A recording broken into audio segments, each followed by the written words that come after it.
മനസ്സിലാക്കാൻ പറ്റുന്ന രൂപത്തിൽ പടച്ചു നമ്മളങ്ങനെ പാകപ്പെടുത്തിയെടുക്കുന്നതാണ് പറ്റും. അള്ളാഹുവാണ് ആകാശവും ഭൂമിയും ഒക്കെ പടച്ചത് എന്നുള്ളതാണ് സൂറത്ത് ഖാഫില് കഴിഞ്ഞ ആയത്തുകൾ നമ്മൾ പറഞ്ഞത്.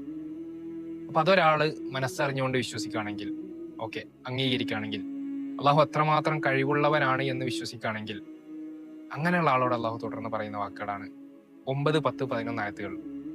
അതിലൂടെ മറ്റൊരു തെളിവ് നമ്മൾ ചിന്തിച്ചു കഴിഞ്ഞാൽ നമുക്ക് മനസ്സിലാകുന്ന രൂപത്തിലൊരു തെളിവ് അള്ളാഹു വിശദീകരിക്കണം.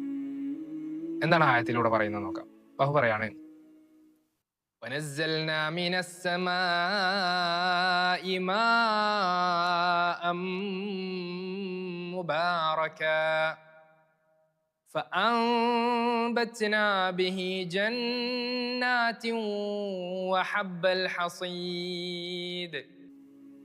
وَنَزَّلْنَا مِنَ السَّمَاءِ مَاءً. മാ എന്ന് പറഞ്ഞാൽ വെള്ളമാണ്. ആകാശത്തുനിന്ന് നാം വെള്ളത്തെ ചൊരിഞ്ഞു തന്നു, അല്ലെങ്കിൽ ഇറക്കി തന്നു.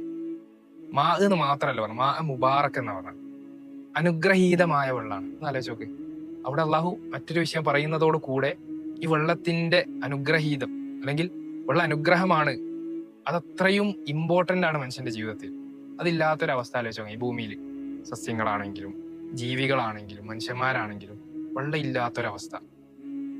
കുടിക്കാന്, കുടിക്കാന്, നനക്കാന്, എല്ലാത്തിനും നമുക്ക് വെള്ളമാണ്. മാത്രമല്ല ആ വെള്ളത്തിന്റെ പ്രത്യേകത എന്താ പറയുക, നമുക്ക് കിട്ടുന്ന വെള്ളം കൂടിയ പ്രശ്നം. ആകാശത്ത് നിന്നുകൊണ്ടിരിക്കുന്ന വെള്ളം അത് കുറഞ്ഞാലോ അതും പ്രശ്നം. ഇനി ആ വരുന്ന വെള്ളം ശുദ്ധിയുള്ളല്ലെങ്കിലോ അള്ളാഹു ചോദിക്കണ്ട്, ഉജാജൻ ഉപ്പുള്ളതാണ് നിങ്ങൾ എന്താ കാട്ടുക?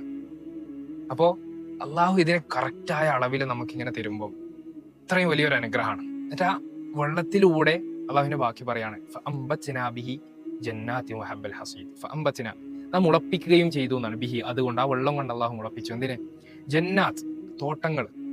വഹബ്ബൽ ഹസീദ്, ഹബ്ബ് എന്ന് പറഞ്ഞ ധാന്യം എന്നാണ്. ഹസീദ് കൊയ്തെടുക്കാൻ പറ്റുന്ന ധാന്യങ്ങൾ അള്ളാഹു മുളപ്പിച്ചു എന്നാണ്. അപ്പോ ആ വെള്ളം കൊണ്ട് അള്ളാഹു ധാന്യങ്ങളും തോട്ടങ്ങളും ഒക്കെ ഉണ്ടാക്കണം. അത് മാത്രമാണോ? എന്താ നഖ്ല് എന്ന് പറഞ്ഞാല്? നമ്മുടെ ഖത്തറിലാണ്, ഇവിടെയൊക്കെ നഖ്ല്, അറബികളുടെ നാട്ടിൽ ഈത്തപ്പഴം ഉണ്ടാവും. ഈത്തപ്പഴം വാസിഖാത്തിൽ ലഹ, ഇങ്ങനെ ഉയർന്നു നിൽക്കുന്ന ഈത്തപ്പഴം. ലഹ ത്വൽഉൻ നദീദ്, അതിനെന്തുണ്ട്? അടുക്കടുക്കായിട്ടുള്ള കുലകളുണ്ട്. അപ്പൊ ആ മഴയിലൂടെ, ഇത് ആരോടാ പറയുന്നത്? നമ്മള് മുമ്പേ പറഞ്ഞതാ, മക്കയിലെ മുശ്രിക്കുകളാണ്. അവര് കണ്ടുകൊണ്ടിരിക്കുന്ന കാര്യങ്ങൾ വെച്ച് അള്ളാഹു മനസ്സിലാക്കി കൊടുക്കുകയാണ്. അതില് മുന്തിരി കുലകളുണ്ട്. എങ്ങനെ ഇത് മുളച്ചു? ആകാശത്ത് നിന്ന് വെള്ളം വന്നു. അപ്പൊ ഒന്നുകൂടെ ചിന്തിക്കാൻ വേണ്ടിയിട്ടുള്ള പറയാണ്, റിസ്ഖൻ ലിൽ ഇബാദ്. എന്തിനു വേണ്ടി? റിസ്ഖായിക്കൊണ്ട്, മനുഷ്യന്മാർക്ക് ഭക്ഷണം ആയിക്കൊണ്ട്. ലിൽ ഇബാദ്, അള്ളാഹുവിന്റെ അടിമകൾക്ക്. ഓക്കെ, അത് കഴിഞ്ഞിട്ട് പറയാണ്, വഅഹ്യയ്നാ ബിഹി ബൽദതൻ മൈതാ കദാലികൽ ഖുറൂജ്. വഅഹ്യയ്നാ ബിഹി, ഈ ബിഹി എന്താ അറിയോ? അതുകൊണ്ട് എന്ന് പറയുന്നത്. ഏതുകൊണ്ട്? ആ വെള്ളം കൊണ്ട്. ആ വെള്ളം കൊണ്ട് അല്ലാഹു സുബ്ഹാനഹു വ തആല അഹ്യയ്നാ, ജീവിപ്പിച്ചു, ബൽദതൻ മൈത, മരിച്ചു കിടക്കുന്ന, അല്ലെ മയ്യത്തായി കിടക്കുന്ന ഒരു നാടിനെ ഈ വെള്ളം മൂലം ജീവിപ്പിക്കുകയാണ്. വെള്ളം ഇല്ലെങ്കിൽ അവിടെ സസ്യങ്ങളും ഉണ്ടാവില്ല, ഒന്നും ഉണ്ടാവില്ല. അതായത് ഒരു മരിച്ചു കിടക്കുന്ന ഒരു നാട് പോലെയാണ്. മഴ വർഷിപ്പിക്കുന്നതോടുകൂടെ അവിടെ വീണ്ടും ജീവിപ്പിക്കുകയാണ്. നമുക്ക് വാക്കുകൾ നോക്കൂ, എന്താ നമ്മൾ പറഞ്ഞുകൊണ്ടിരിക്കുന്നത് എന്നുള്ളത്. എന്നിട്ടോ കദാലിക്കൽ ഖുറൂജ്, അപ്രകാരമാണ് നിങ്ങളുടെ പുറപ്പാട്, ഖബറിൽ നിന്നുള്ള പുറപ്പാട് എന്നുള്ളത് വ്യക്തമാക്കി തരാണ്. നിങ്ങൾ മരിച്ചു കഴിഞ്ഞാൽ ഖബറിൽ വെക്കും, ഒക്കെ നശിക്കും.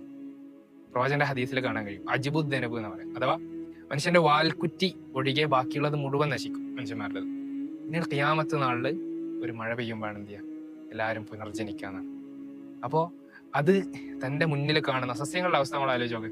മഴയില്ലാത്ത സമയത്ത് നമ്മുടെ നാട്ടിലൊക്കെ സസ്യങ്ങൾ ആകെ ഉണങ്ങി നിൽക്കുന്നുണ്ടാവും. അപ്പൊ നമുക്ക് എന്താ തോന്നുക? ഇതിനെ കൊണ്ട് ഇനി വലിയ കാര്യമൊന്നും ഇല്ലാന്ന് തോന്നും. പക്ഷെ അടുത്തൊരു മഴയോടുകൂടെ ആ സസ്യങ്ങളൊക്കെ വീണ്ടും നശിച്ചോടുത്തുനിന്ന്, അല്ലെങ്കിൽ ഉണങ്ങിയെടുത്തുനിന്ന് പിന്നെയും അതിങ്ങനെ മുളച്ചു വരുന്ന, പുഷ്പിച്ചേക്കുന്നൊക്കെ കാണാറുണ്ട്. അത്ര മനോഹരമായിക്കൊണ്ട് അള്ളാഹു വിശദീകരിച്ചിട്ട് പറയാണ്, നിങ്ങൾ മരിച്ചാലും നിങ്ങളെ പഴയ രൂപത്തിലാക്കാൻ അള്ളാഹുവിന് യാതൊരു പ്രയാസമില്ല എന്ന് പറയുമ്പോൾ അത്ര മനോഹരമായ വാക്കുകൾ അല്ലെ. എന്നിട്ട് പറയാണ്, മരിച്ചു കഴിഞ്ഞാൽ ജീവിതം ഇല്ല, അത് അള്ളാഹുവിനൊരു സാധ്യമല്ല എന്നുള്ളത്.